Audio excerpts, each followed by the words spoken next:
ಇನ್ನು ನೋಡಿ ಈ ವಿಚಾರನೆ ಬೋಗಸ್ ಅಂತ ಡಿ.ಕೆ. ಶಿವಕುಮಾರ್ ಹೇಳ್ತಾ ಇದ್ರೆ ಒಬ್ಬ ಮಂತ್ರಿಯೇ ಹನಿ ಟ್ರ್ಯಾಪ್ ವಿಷಯವನ್ನ ಒಪ್ಕೊಳ್ತಾರೆ. ಈ ಬಗ್ಗೆ ಸಿಬಿಐಗೆ ಕೊಟ್ರೆ ಮಾತ್ರ ಸೂಕ್ತ ತನಿಖೆ ಆಗುತ್ತೆ.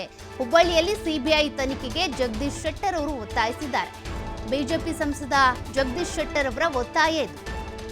ಒಂದ್ ಕಡೆ ಕೆಲವರು ತಳ್ಳ ಹಾಕ್ತಾ ಇದ್ರು ಕೂಡ ಬಿಜೆಪಿಯವರು ಮಾತ್ರ ಇದನ್ನೇ ಅಸ್ತ್ರ ಮಾಡ್ಕೊಳ್ತಿದ್ದಾರೆ. ಸಂಸದ ಜಗದೀಶ್ ಶೆಟ್ಟರ್ ಅವರು ಇದನ್ನ ಸಿಬಿಐಗೆ ವಹಿಸಿ ಅಂತ ಒತ್ತಾಯಿಸಿದ್ದಾರೆ. ಒಬ್ಬ ಮಂತ್ರಿಯೇ 48 ಜನರ ಸಿಡಿ ಇವೆ ಅಂತಾರೆ.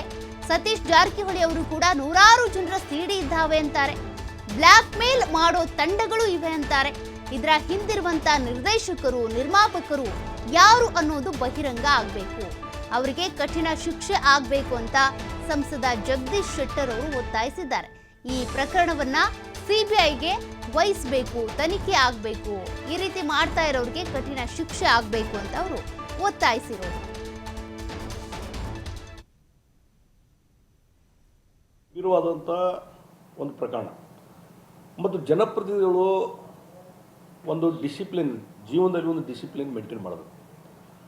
ಮತ್ತು ಇನ್ನೊಂದು ಹೇಳ್ತೀನಿ, ಇವತ್ತು ಈ ಹನಿ ಟ್ರಾಫಿಕ್ ಈಲ್ಡ್ ಆಗಿವೆ ಅಂತ ಹೇಳ್ತಾರಲ್ಲ, ಈಗ ಒಬ್ಬ ಮಂತ್ರಿನೇ ವಿಧಾನಮಂಡಲದಲ್ಲಿ ಅಡ್ಮಿಟ್ ಮಾಡ್ಕೊತಾರೆ, ಹೌದು ಹನಿ ಟ್ರ್ಯಾಪ್ ಆಗಿದೆ ಅಂತೇಳಿ.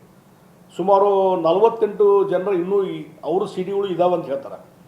ನಿನ್ನೆ ಸತೀಶ್ ಜಾರಕಿಹೊಳಿ ಬೆಳಗಾವಿಯಲ್ಲಿ ಮಾತಾಡುವಾಗ ನೂರಾರು ಜನರ ಸಿ ಡಿಗಳು ಇದ್ದಾವೆ ಅಂತ ಹೇಳ್ತಾರೆ.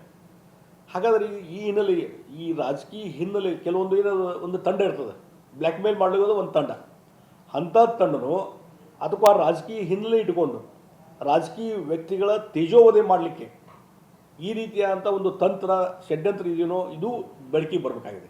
ಅದಕ್ಕಾಗಿ ಇದನ್ನು ನಿಜವಾಗಿ ತಕ್ಷಣವೇ ಸಿದ್ದರಾಮಯ್ಯನವರು ತಕ್ಷಣವೇ ಒಂದು ಸೀರಿಯಸ್ ಆದಂಥ ಇನ್ವೆಸ್ಟಿಗೇಷನ್ ನ್ಯಾಯಾಂಗ ತನಿಖೆಗೆ ಆರ್ಡರ್ ಮಾಡ್ಬೋದಾಗಿತ್ತು.